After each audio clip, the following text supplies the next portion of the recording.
I anticipated it. Yes, I thought he would leave, but I'm not sure when. It's still amazing. You know, it's still somewhat shocking.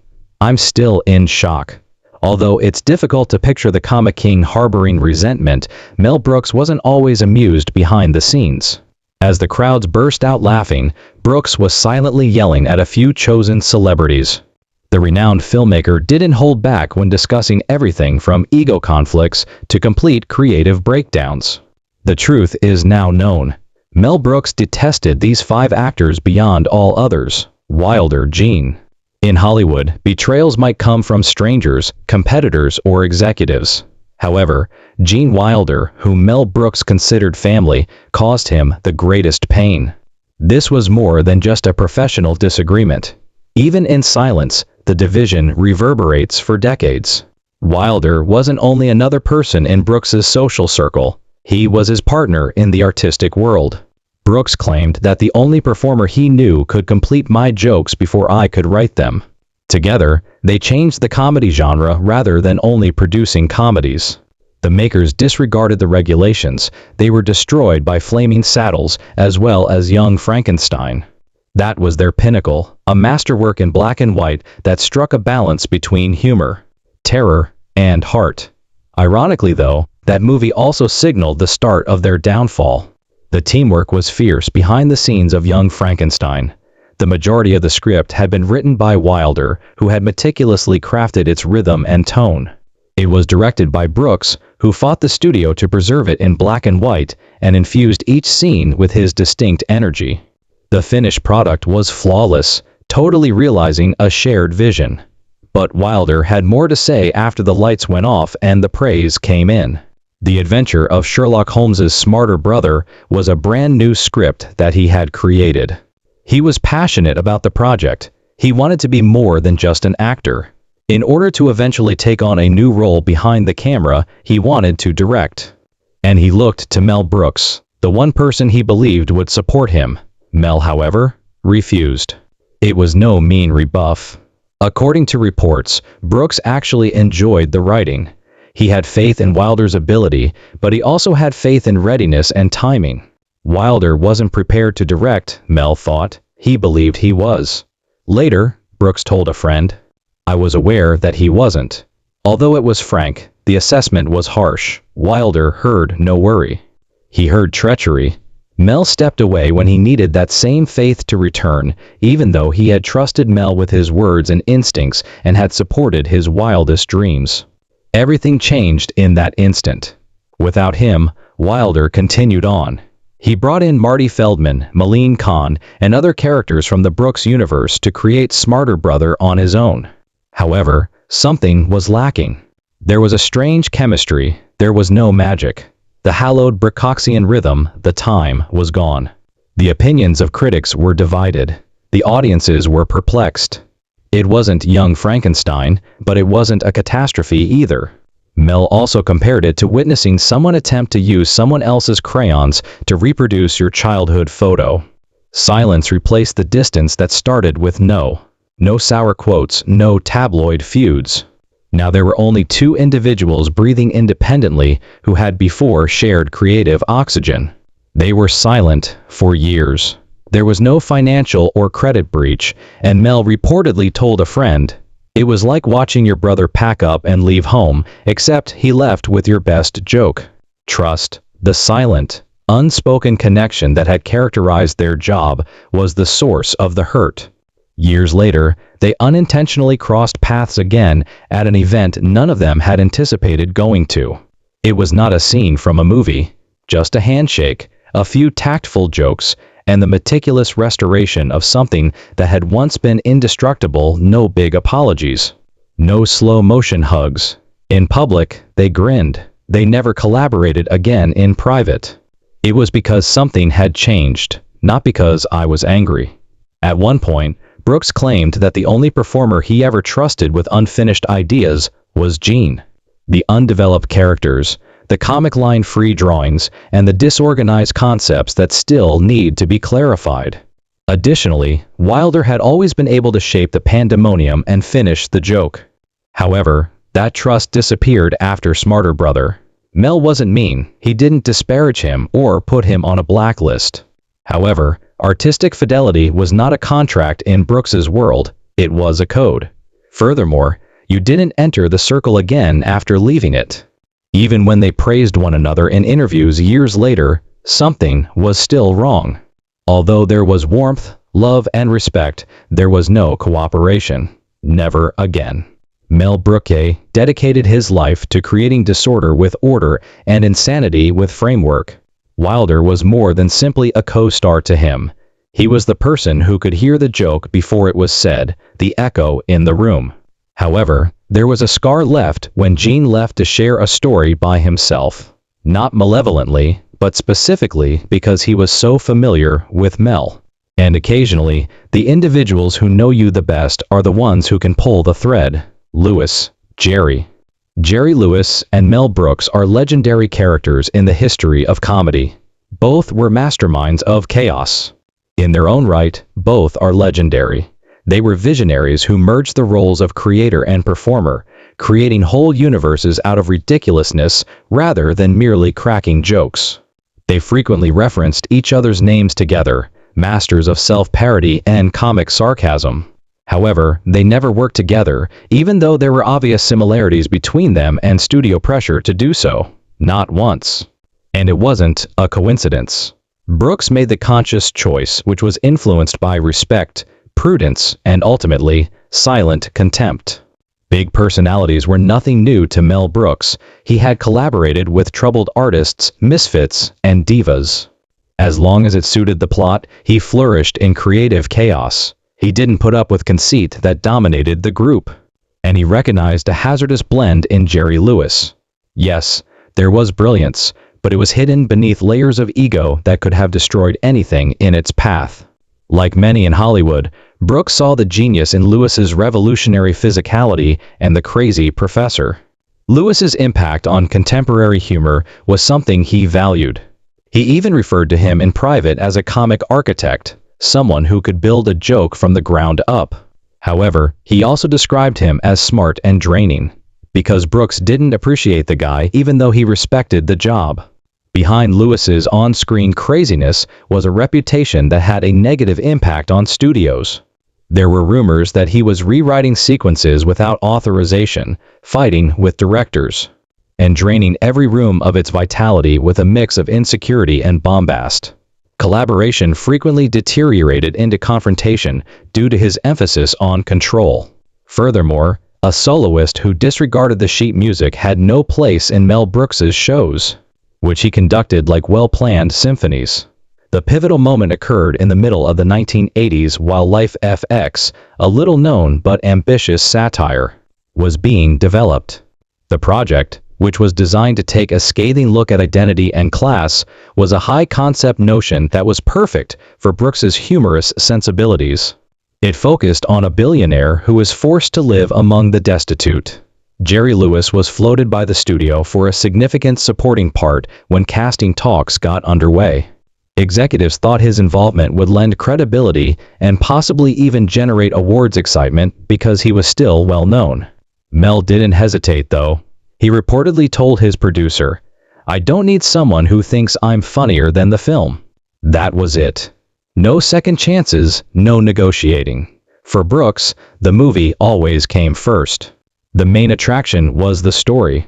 Even though he frequently cast powerful comedians, he picked people who could complement the group rather than take center stage. Consider Rick Moranis, Gene Wilder, or Maleen Khan. All of them were outstanding actors who understood when to let others shine and when to take center stage. That equipment was not owned by Jerry Lewis. He wasn't a gear in the machine, he was an engine. And in Mel's universe, that didn't work. Additionally, there were previous warning indicators. Brooks had heard personal stories about Lewis's actions on site over the years. In search of better ideas, co-stars were sidelined, crew workers were bearded, and scripts were torn up. Mel didn't want to battle for control with his actors. In addition to not wanting to change his vision to appease someone else's ego, he didn't want a second director operating in the background. Even though the two men occasionally met in public at mutual tributes, comedy retrospectives, For cinema events, their exchanges were usually courteous but aloof. Only a shared lack of interest in one another's processes existed. There was never a conflict. Some actors are geniuses, but they forget that filmmaking isn't a single endeavor. Brooks once said in a typically veiled manner, "Not everyone is able to follow the dance." Once, when an interviewer mentioned Lewis's name and inquired as to whether he and Mel had ever considered working together, Brooks chuckled and remarked, "Not close enough to be dangerous." It was a casual remark, but it said it all. Comedy was a team sport for Mel Brooks. Time was of the essence. It was chemistry. Ego didn't. Only if it fit the beat could he tolerate crazy. He may be open to disorder, but not if it took the form of authority. Additionally, he perceived a danger in Jerry Lewis that he was unwilling to take. A man too strong to be the loudest voice in a chorus, too self-absorbed for the screenplay, and too enormous for the room. Chevy Chase. Mel Brooks was more than just a filmmaker. He was an orchestrator of absurdity, a conductor of disorder, and a man who could detect a scene's rhythm before it had ever been practiced. He also had a talent for determining whether someone actually fit into his humorous universe, in addition to his talent for writing and timing. For this reason, Chevy Chase and Mel Brooks never collaborated, even though their fames overlapped for decades. Not once. And it wasn't a mistake. From the early 1980s to the 1990s, casting rooms and development meetings were filled with the sound of a firm no. Chevy Chase ought to have been the ideal choice by any Hollywood metric. Chase was a household name, a box office attraction with a snappy delivery, and a popular face among viewers during the post-Saturday Night Live boom. He was even more adored by the studios. Seeing dollar indications and press publicity, executives often floated his name throughout the production of movies like Spaceballs and Robin Hood. Men in Tights. Mel Brooks, however, always shot it down, with clarity, not with rage. Since Chase transgressed the fundamental tenet of the Brooks comedic universe, he was not a good team player. Neither the charm nor the influence could deceive Mel. He had witnessed Chevy's razor-sharp edges in both private anecdotes shared among friends and in public appearances. Rumors circulated about a haughty, cocky actor who used his wit to own moments rather than create them. It is said that Brooks once told a casting director, not in a flattering way, "He's not acting.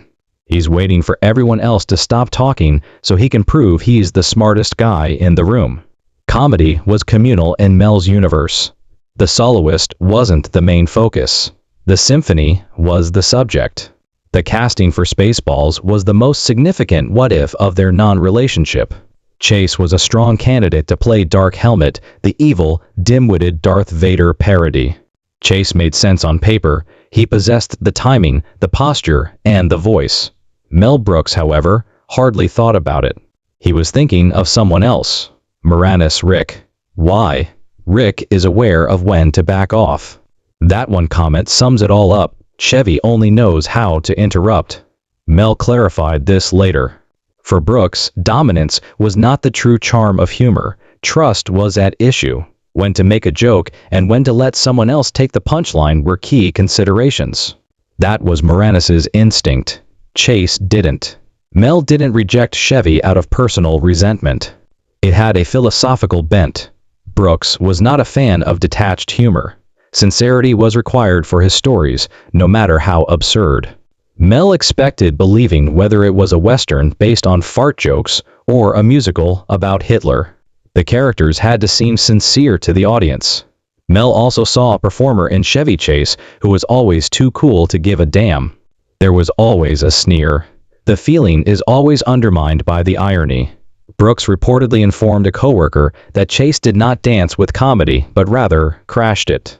In private, Mel admired Chevy's skill. He stayed away from it in public. The two men reportedly had a single encounter that was short, uncomfortable, and eventually forgotten.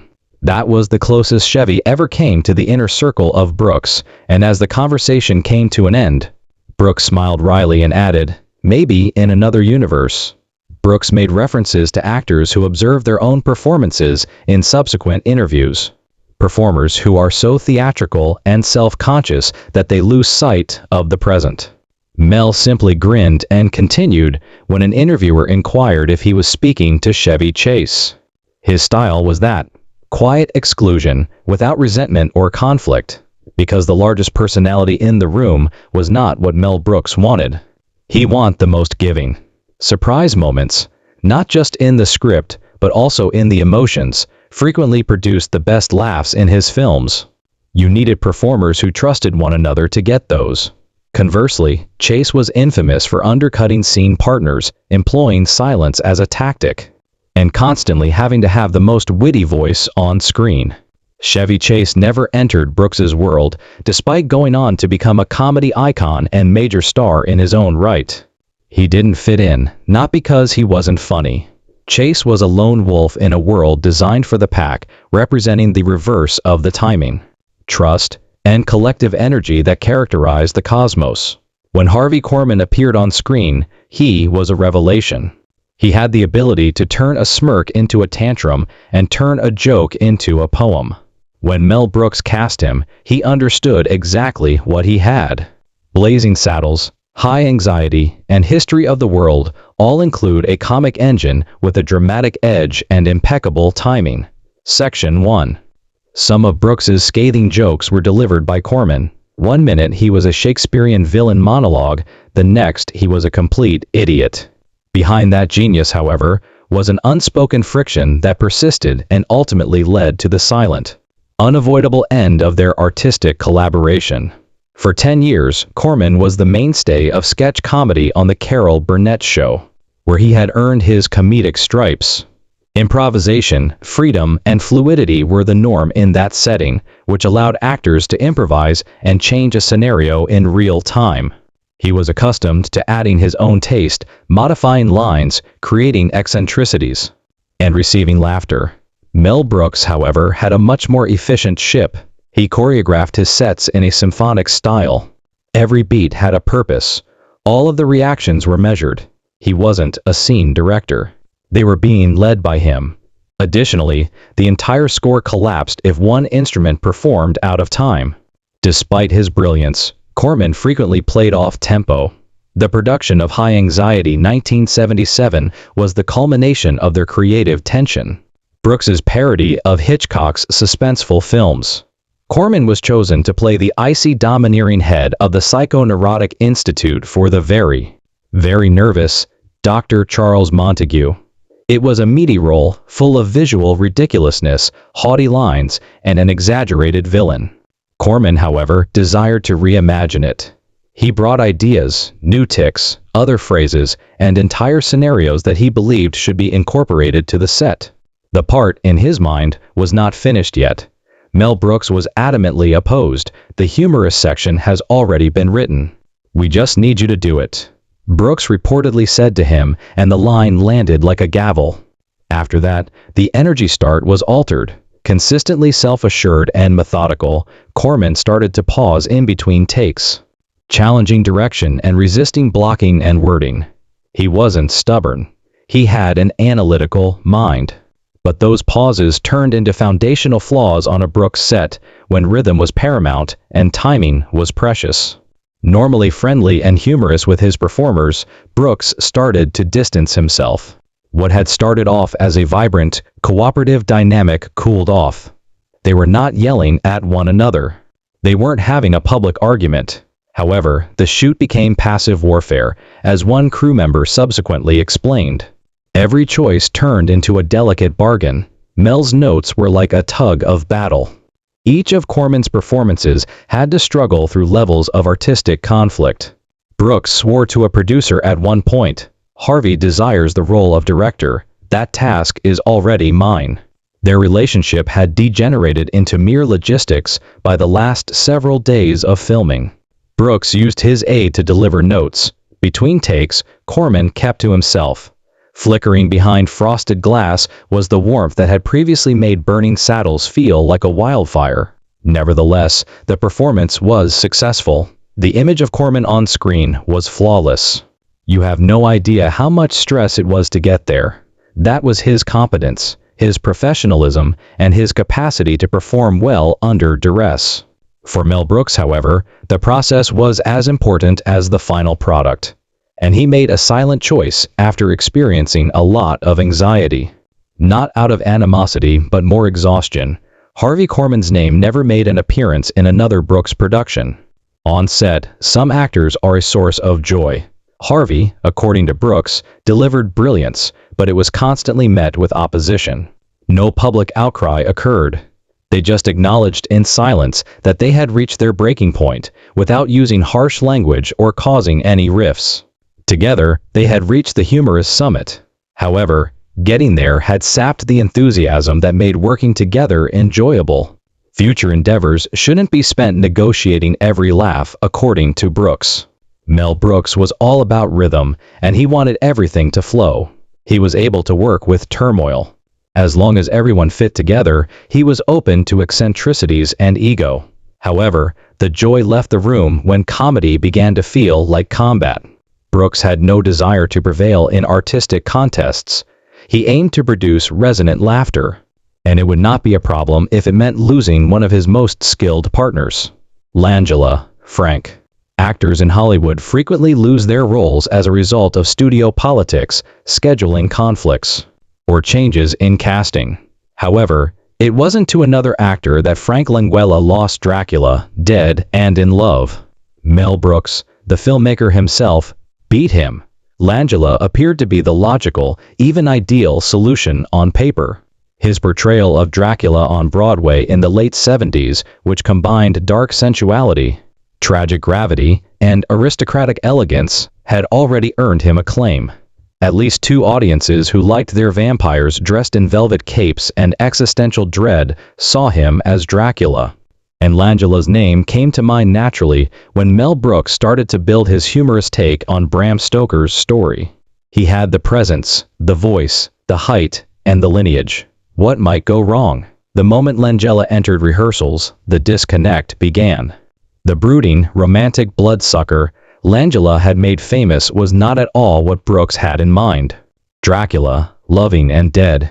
It was not a humorously gothic horror film, it was blatantly satirical. Instead of Interview with the Vampire, think of Young Frankenstein.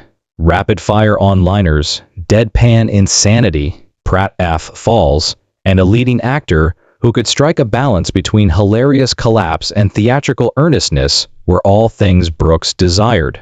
Unfortunately, Hamlet was taken to a pie fight by Langella. The first table said, the tone felt wrong. Langella's delivery was devoid of rhythm or sarcasm, and he spoke with profound devotion. Where Brooks anticipated an audience wink, a stony-faced recital was given to him. Brooks subsequently informed a pal that he wasn't portraying Dracula, he was trying out to become a saint. And Langella remained unconvinced despite Brooks's numerous observations, mild prods, advice to lighten the delivery, and even high-pitched jokes. After listening and giving a courteous professional nod, he would immediately return to his glacial pace and classical diction. The fact that Langella and the rest of the production were functioning on different planets soon became evident. The energy loss was felt by the supporting ensemble, which consisted of seasoned comedians and farce veterans. Like smashed wagons in the mud, scenes that were supposed to fly by with the electricity of screwball comedy halted. There was a splutter of chemistry. Normally having the feel of a Brooksian carnival, the stage became tense. Is this a horror comedy or a Shakespearean tragedy? Crew members muttered as the misalignment became crystal clear in one moment. Langella was given a new line by Brooks during a rehearsal. It was a classic Mel Brooks statement that created suspense before collapsing in a silly, comic way. "Do you want me to mock the text?" Langella questioned gravely after reading it aloud. Brooks allegedly stared at him for a long while before stating bluntly, "No, I want you to survive it." The message was unambiguous. King Lear wasn't here. It was a Mel Brooks movie, and in his universe, one had to be adaptable, time-sensitive, and willing to accept chaos in order to survive. It ended with that interaction. Langella left by the end of the week. There was only a silent departure and a prompt replacement, no dramatic altercation or shouting match. Leslie Nielsen. Deadpan silliness was nothing new to Nealon, who had just finished the Naked Gun series. Surrounded by ridiculousness, he could play it straight, just what Brooks wanted. He was more than a comedian. Funny, he understood. He gave in to the craziness. He lifted an eyebrow and winked as he planned it. Insiders knew that Brooks would not attempt to turn a Shakespearean monolith into comic gold, despite the studio's official justification of artistic differences for the casting change. He needed to gain speed. He required happiness. Resistance and gravity had come from Langella. Air was brought by Nielsen. Langella never discussed the firing in public. For his part, Brooks never made fun of him. His silence was telling, even though he never revealed personal details. One word, perfect, was all Brooks used to describe Nielsen in his numerous talks about Dracula. Dead, and loving it. Not a single mention of Langella's name. He didn't seem to have been there at all. There were two types of actors in Mel Brooks's world. Those who attempted to control the circus, and others who embraced its ridiculousness. Arriving to wear the crown was Langella, with his gracious and regal demeanor. Mel wasn't making royal money though. He was making pratfalls and beat-em punchlines. You fall, it doesn't rain, and you enjoy every moment of it in that kingdom. What are your thoughts on the actors Mel Brooks despises the most? Please share your thoughts in the space provided below. We hope this video has been useful to you. If you enjoy it, remember to subscribe to the channel, share it, and give a like. I appreciate you viewing, and I hope to see you in the upcoming videos. Farewell.